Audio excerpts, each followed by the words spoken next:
Hello, my friend. This is Victor Pacini, and welcome to the Be Seen and Heard journey. Videos and audios that will empower you.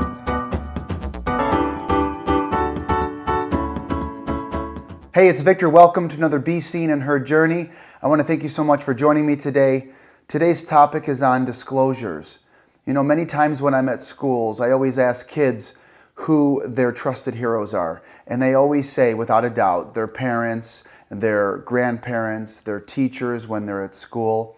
And many times I have the opportunity to talk to teachers about what to do if someone discloses.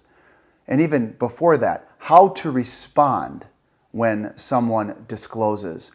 Because there are a lot of ways that people will react when a student comes forward to share something very personal. Because many times the trusted hero becomes very uncomfortable.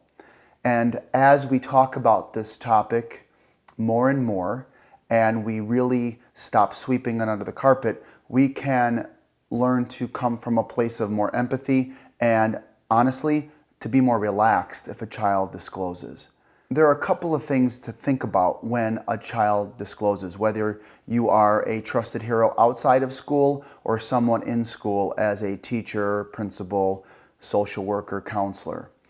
Here's something to think about. If a child discloses, you want to listen carefully. This is really important, obviously. I always tell this to students. What's the first thing you do when someone talks to you? And that is to listen, not to jump in or to interrupt. Let them share. Another thing that you want to do is to avoid anything that implies blame. Stay calm. Consider body language. So I equate body language to the way you're presenting yourself when a child is talking to you.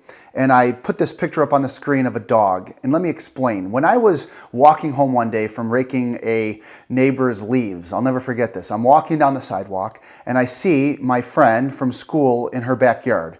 And as I started to approach her gate or her fence, her dog had come over. When the dog came over, the dog must have sensed that I was uncomfortable or nervous, and dog literally pushed the girl out of the way, and the dog attacked me. And I literally fell to the ground, and I was bitten all over, and I had to be rushed to the hospital, and that's a whole nother story. But anyway, the dog sensed that I was nervous.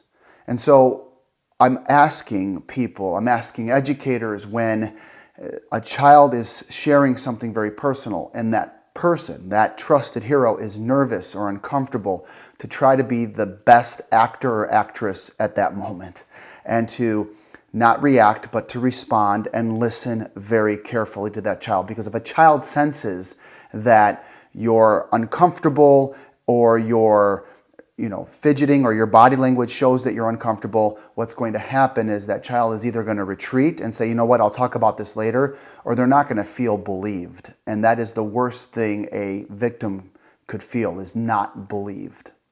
Encourage the child to talk freely. Take them seriously. Never promise to keep what a child tells you a secret. This is really important. A lot of times children will talk thinking that the person they're telling isn't going to say anything to anyone. Well, if you put it out there and say, listen, you can trust me, but know this, I cannot promise that I'm going to keep this between us, because what you're sharing with me requires more help beyond me. And so I'm here to get you to that place. And finally, make a report to the proper authorities.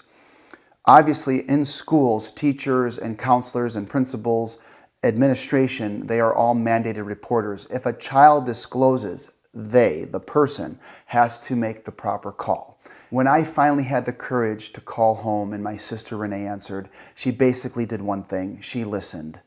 And I couldn't say the words abuse, but I have learned that by admitting something isn't right, that's where it can begin. Because as soon as she noticed that something wasn't right, she guessed it out of me. She kept asking me questions, and she made me feel very comfortable. And that's what it's all about. Thank you so much for listening today. I want to say, please share this video, this podcast with your friends and family.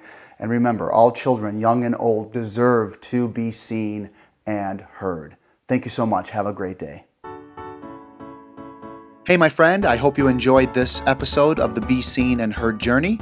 If you'd like to follow me, please go to youtube.com/Victor Pacini, or Instagram.com/Childhood Victories, or head over to Facebook.com/Childhood Victories, or visit my website, VictorPacini.com. Please share this with your friends and family, and until next time, be seen and heard.